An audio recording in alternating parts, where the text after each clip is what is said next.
Agora, esta noite, quero que você abra comigo no versículo 11 de Judas. Judas é um livrinho escondido no final da Bíblia. E há apenas alguns versículos, e esta é apenas uma frase de um versículo. E aqui está o que diz: Ai deles, pois eles seguiram o caminho de Caim. Ai deles, pois eles seguiram o caminho de Caim. Essa é uma expressão estranha, o caminho de Caim. E ainda assim, quando pego a Bíblia, encontro uma coisa interessante, que existem apenas dois modos de vida em toda a Bíblia. Um é o caminho de Caim e o outro é o caminho de seu irmão Abel. Abel foi aceito por Deus e Caim foi rejeitado por Deus. Então, existe o caminho de Abel e existe o caminho de Caim. E esta noite quero falar sobre estes dois irmãos, porque foram os primeiros filhos na história da raça humana. Deus criou Adão e Eva e eles tiveram dois filhos, seus dois primeiros filhos, Caim e Abel. E encontramos irmãos em toda a Bíblia, como Jacó e Esaú, Moisés e Arão, Absalão e Amon, Tiago e João, Pedro e André, José e seus irmãos. E no 4º capítulo de Gênesis você encontrará a história, a fascinante, desafiadora e emocionante e trágica história de Caim e Abel. Veja, eles foram os primeiros filhos a nascer, eles foram os primeiros agricultores, eles realizaram a primeira cerimônia religiosa e eles tiveram a primeira briga e o primeiro ato de violência que já foi feito neste planeta. Foi feito por Caim contra seu irmão, quando ele matou seu irmão num excesso de raiva, por causa de ciúme e inveja. Mas Adão e Eva devem ter ficado entusiasmados quando esses meninos apareceram, porque Eva disse: consegui um homem do Senhor. Veja, Adão e Eva tinham acabado de passar por uma experiência terrível. Eles se rebelaram contra Deus no Jardim do Éden. Agora, no Jardim do Éden, onde moravam. Eles nunca foram a uma guerra. Não havia exércitos, não havia polícia. Eles não precisavam deles. Não havia prisões, não havia pobreza, não havia sofrimento. E era um mundo maravilhoso para se viver. E eles se rebelaram contra Deus. E Deus os expulsou do paraíso. Expulsou-os do Jardim do Éden. E diz uma coisa muito interessante no final do 3º capítulo de Gênesis, para que não tocassem na árvore da vida. Por quê? Se o homem tivesse comido da árvore da vida, ele teria vivido para sempre em seus pecados. Nesse sentido, a morte é uma bênção para a raça humana.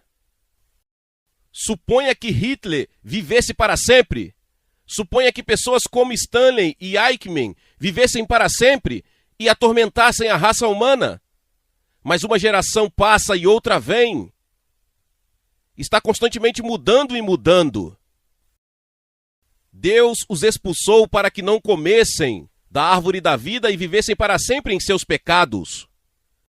Mas Deus também prometeu, antes de expulsá-los, Deus prometeu que um dia ele enviaria um redentor. E ele ilustrou isso saindo e matando alguns animais e derramando sangue e vestindo Adão e Eva com peles. E Deus estava ensinando que a única maneira de nos aproximarmos dele no futuro para sempre,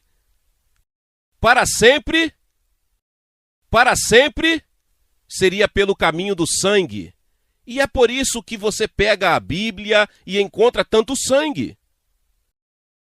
Alguém disse que o cristianismo é uma religião sangrenta. E é. O sangue de Jesus Cristo, a Bíblia diz que sem derramamento de sangue não há perdão. E toda vez que você vai à igreja e toma a ceia do Senhor, você pega o copo de suco ou de vinho, é um símbolo do sangue que foi derramado naquela cruz por você. E sem o derramamento desse sangue não há remissão dos pecados.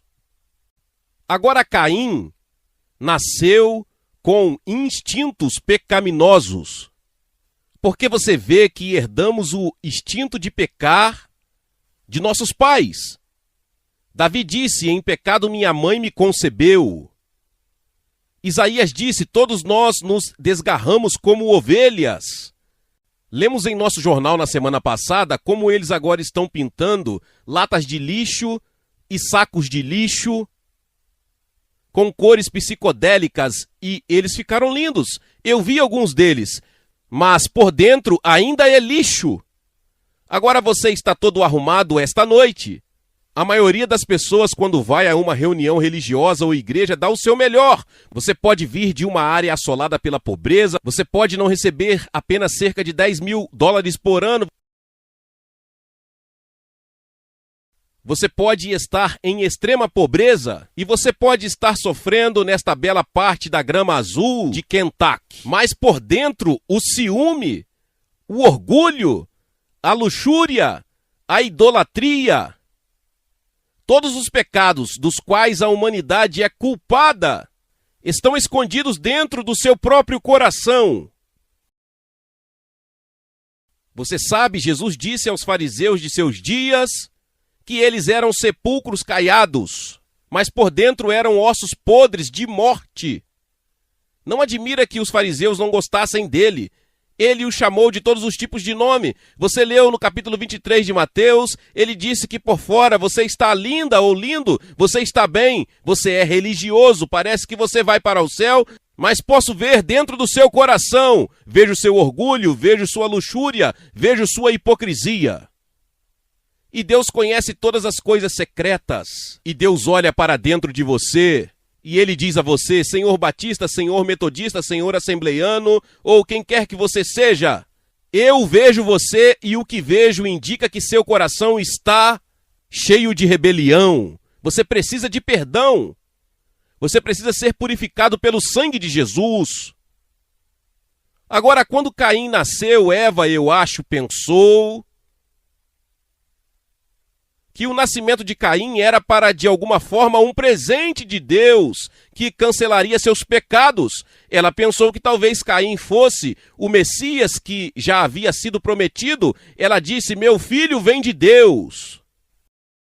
Você sabe, há evidências em todos os lugares de que todos nós gostaríamos de cancelar nosso passado e nossos pecados. Gostaríamos de entrar em contato com Deus de alguma forma, mas se rejeitamos o caminho de Deus e seguimos o caminho de Caim, como Caim rejeitou a Deus, a que recorreremos? Nos voltaremos para as estrelas?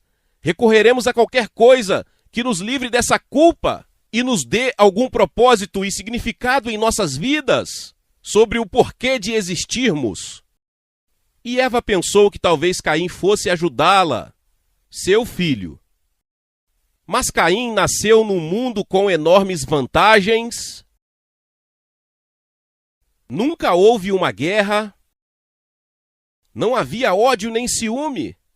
Sem pobreza. Ele tinha tudo que uma pessoa poderia desejar.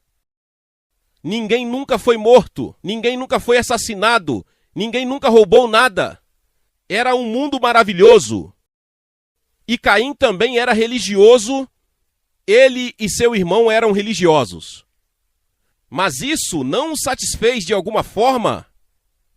Caim decidiu rejeitar o caminho de Deus. Caim decidiu seguir o seu próprio caminho. E existem apenas dois modos de vida: o caminho de Caim e o caminho de Abel. Ambos eram religiosos e vieram adorar a Deus, mas vieram de forma diferente. Deus disse: sem derramamento de sangue não há perdão. Então Abel trouxe um sacrifício de sangue. Foi feio, estava sujo. Por que Deus escolheu o sangue? Você já pensou sobre isso? Muitos de nós sentimos repulsa ao ver sangue, odiamos ver isso. Nossos pecados são feios, nossos pecados são sujos, e toda vez que vemos sangue, isso nos lembra de nossos pecados que são feios diante de Deus e causarão julgamento. Mas Caim não trouxe sangue. Ele disse: é muito sujo, é muito feio, vou trazer as melhores frutas que tiver, vou trazer os melhores vegetais que tenho, como oferta a Deus. Mas a Bíblia diz: é melhor obedecer do que sacrificar. A Bíblia diz: somente pelo sangue. Dizemos que podemos chegar lá de outra maneira. Nós descobrimos nosso próprio caminho. Você sabe, muitas pessoas acreditam em Jesus hoje. Elas estão aceitando Jesus como um herói revolucionário. Muitas pessoas estão cantando sobre Jesus, escrevendo sobre Jesus. Tudo bem, espero que continuem assim. Mas tenha certeza de quem Jesus é. Ele é mais do que apenas uma estrela. Jesus é o Filho do Deus vivo. E quando ele morreu na cruz, ele nunca ficou lá. Ele ressuscitou dos mortos. Ele está vivo. E quando ele derramou seu sangue, aquele sangue significava algo, significava que Deus agora era capaz de perdoar todos os seus pecados.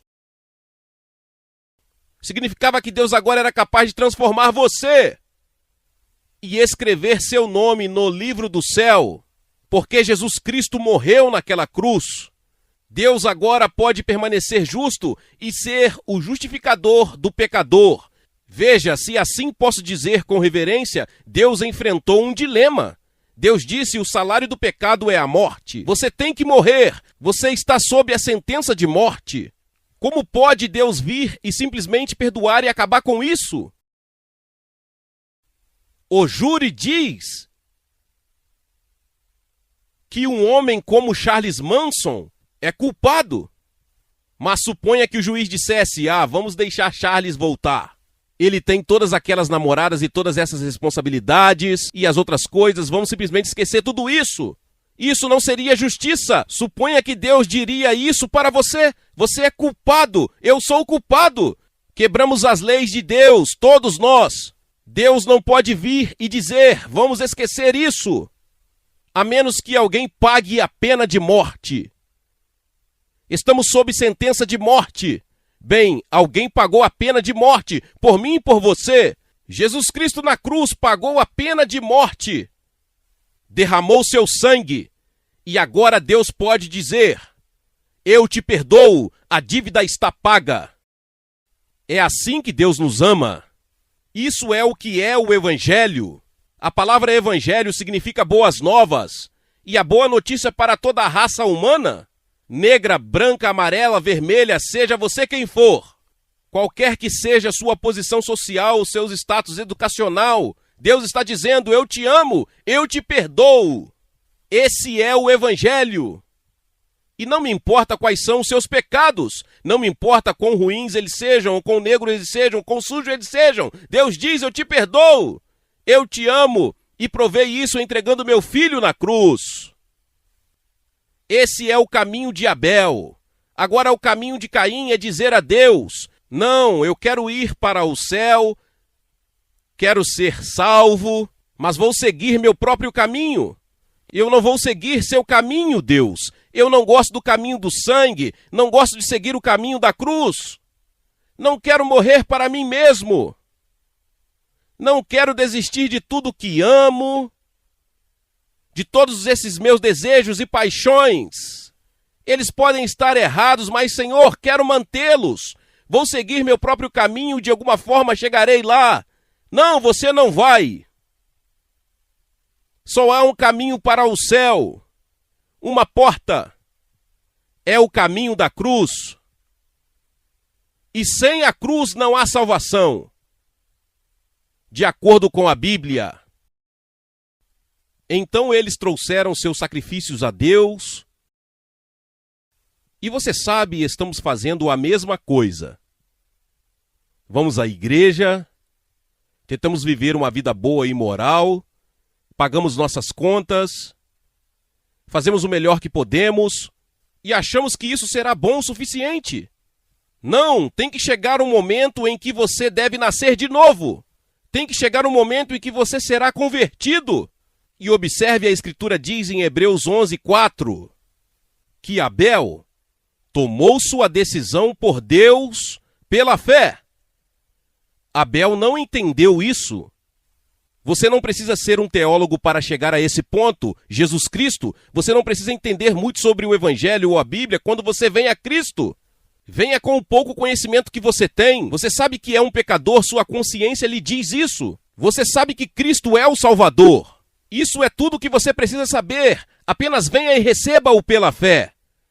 Diz, pela fé, Abel ofereceu um sacrifício a Deus. Veja, Caim não veio pela fé.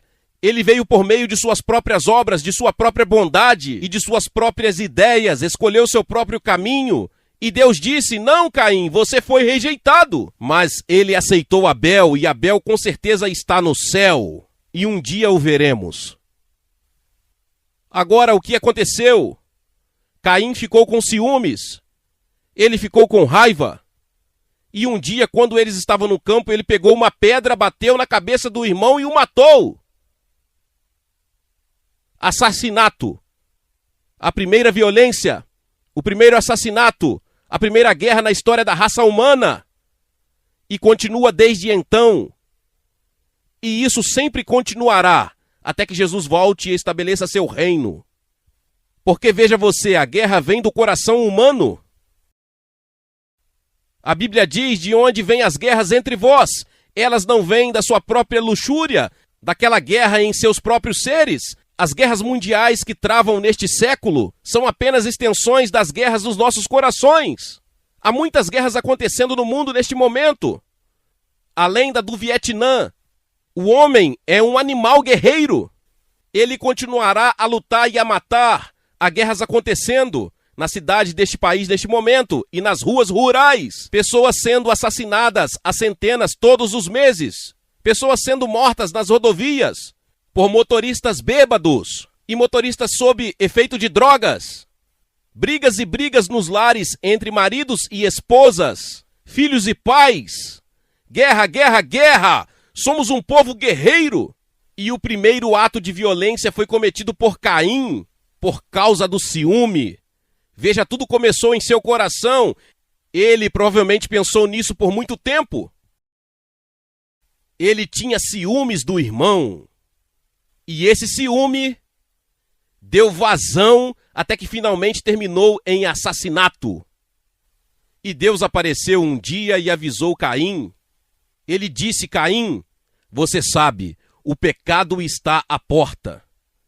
Mesmo antes de ele cometer aquele assassinato, Deus salvou seu coração e Deus viu o que ele estava pensando. E Deus disse, Caim, cuidado, o pecado está em seu coração. Ele se agacha como um tigre, se agacha como um leão pronto para saltar. Já ouvi pessoas se levantarem e dizerem, bem, se eu tivesse em determinado lugar, eu não faria uma coisa dessas. Você não sabe o que faria. Dependendo do evento, das circunstâncias, você pode fazer isso. Todos nós temos a tendência à luxúria e ao ódio e a ter ciúme e orgulho em nossos corações. Não sabemos o que faríamos. Somos todos rebeldes contra Deus. E sob determinadas circunstâncias, com um tipo certo de tentação, podemos fazer qualquer coisa. Ou com um tipo de certa pressão, podemos fazer qualquer coisa. E Caim foi avisado por Deus. E Deus avisou você na Bíblia que você é capaz de qualquer pecado. E cada pessoa nesta audiência, nesta noite, quebrou os 10 mandamentos. E a Bíblia diz que se você quebrou um, você é culpado de todos. E depois da morte de Abel e depois do assassinato ter ocorrido, e Caim provavelmente o enterrou para tentar esconder a evidência. Deus disse, Caim, onde está seu irmão Abel? E Caim disse, não sei, sou o guardião do meu irmão? E então Deus disse uma coisa interessante.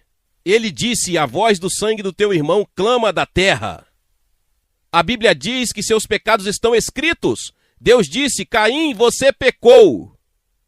Eu tenho que julgá-lo. E Deus o julgou.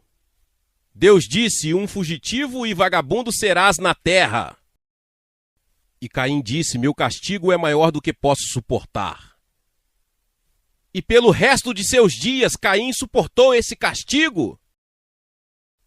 Porque aquele ato violento em que ele matou seu irmão, com ciúmes dele, odiou e depois matou, Entregue sua vida a Cristo e você poderá enfrentar a realidade. Você não precisa de uma droga, de um comprimido ou de um copo para enfrentar a realidade da vida ou as circunstâncias, ou os problemas, as provações pelas quais está passando. Deixe Cristo entrar e assumir o controle de sua vida. E lance todos os seus fardos sobre ele, pois ele cuida de você. A Bíblia diz que o Senhor marcou Caim. E Caim saiu da presença do Senhor e habitou na terra de Nod, a leste do Éden. Observe, ele estava perto do paraíso, mas a 1 milhão de milhas dele.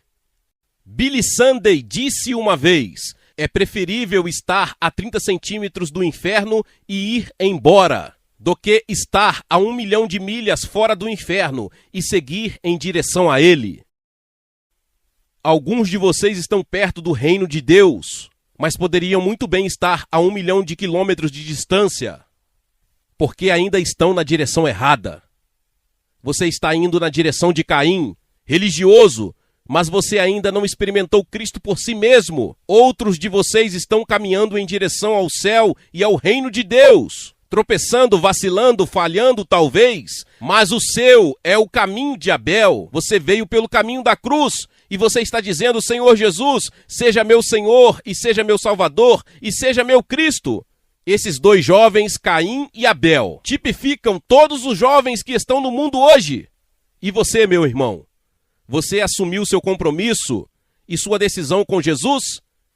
Você confiou nele? Você diz: bem, Billy Graham, o que eu tenho que fazer? Você tem que se arrepender de seus pecados, e isso significa que você tem que estar disposto a desistir de seus pecados e seu modo de viver. E em segundo lugar, você tem que ter uma fé simples e infantil. Observe, eu disse infantil. Jesus disse que você tem que se tornar como uma criança. Agora, há muitos professores aqui esta noite. Você pode ter um PhD em ciências, filosofia ou psicologia, ou alguma outra disciplina, mas você tem que se tornar uma criança intelectual e espiritualmente. E se você tem que dizer: Senhor, eu não entendo isso, este é um reino que eu não entendo, mas eu venho pela fé, tem que ser a fé de uma criança, como a fé de uma criança em seu pai ou mãe. E então você tem que dizer: eu estou disposto a segui-lo, a entendê-lo, não importa o que custe, não importa a que custo. Jovem, pai, mãe, quem quer que você seja que está aqui esta noite, vou pedir-lhe que se levante de seu assento. Centenas de vocês, como centenas de pessoas, vieram a cada culto. E venham e fiquem na frente desta plataforma e dizer ao ouvir: eu recebo Cristo, quero seguir o caminho de Abel, quero que meu passado seja perdoado, quero saber que estou indo para o céu. Vou pedir para você se levantar e vir agora mesmo. E depois que você vier, vou lhe dar uma palavra, vou fazer uma oração por você, vou lhe dar um livro e você pode voltar e se juntar aos seus amigos. Se você estiver com amigos ou parentes, eles esperarão. Se você veio de ônibus, eles esperarão. Alguns de vocês que estão na galeria levarão 1 ou 2 minutos para virem, mas se levante-se, vem agora mesmo. Centenas de vocês, apenas levante-se de todos os lugares e venham ficar aqui em silêncio. O coral vai cantar Justo Eu Sou. Você pode estar no coral e Deus falou com você esta noite. Há uma voz que lhe diz que você deve vir, a voz do Espírito de Deus. E você pode nunca ter outro momento como esse. Levante-se e venha.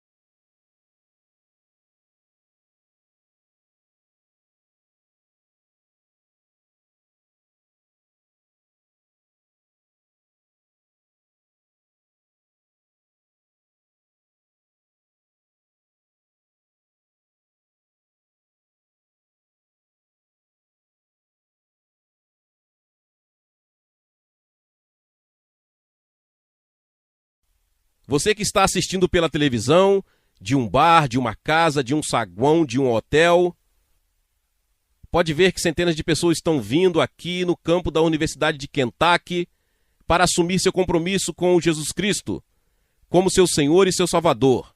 Eles querem seguir o caminho de Abel. Vou pedir que você assuma o mesmo compromisso onde você está. Você pode fazer isso mesmo agora, na tranquilidade de onde você está. Você pode dizer sim a Jesus Cristo. Ele entrará em seu coração. Que Deus o ajude a tomar essa decisão e esse compromisso. Deus o abençoe. Glória a Deus, louvado seja o nome do Senhor. Que palavra poderosa. Talvez você chegou até aqui e ouviu esta palavra e ainda não é inscrito aqui no canal. Se inscreva aqui no canal e ative o sininho das notificações. Todos os dias são postados vídeos abençoados aqui no canal para te abençoar. Deixe também o seu like e não se esqueça de compartilhar esta palavra com mais pessoas. Meus irmãos e minhas irmãs, nos vemos nos próximos vídeos. Amém. Seja membro do canal Vinícius Siqueira e obtenha benefícios que só os membros têm. Então, você que já é inscrito no canal e ativou o sininho das notificações, logo você vê o botão Seja Membro, clique nele e obtenha os benefícios. E o primeiro benefício é que você tem uma mensagem destacada. Quando você faz um comentário aqui no canal, você tem um destaque na sua mensagem. E isso é muito importante porque você mostra para os outros que você apoia este canal. E outro benefício que você tem é que você pode compartilhar os devocionais diários, que são 365 devocionais, que são postados todos os dias aqui no canal. Existe um grupo específico e a pessoa recebe um link que é direcionado para o grupo. E nesse grupo você tem todos os devocionais de todos os dias do mês, que você recebe logo pela manhã, e você tem o benefício de compartilhar esses devocionais com os seus contatos. Esse benefício é apenas para os membros. No YouTube não tem como compartilhar os devocionais, apenas ler na comunidade do YouTube, mas quem é membro tem o benefício de compartilhar com todos os seus contatos e as suas redes sociais. Seja membro!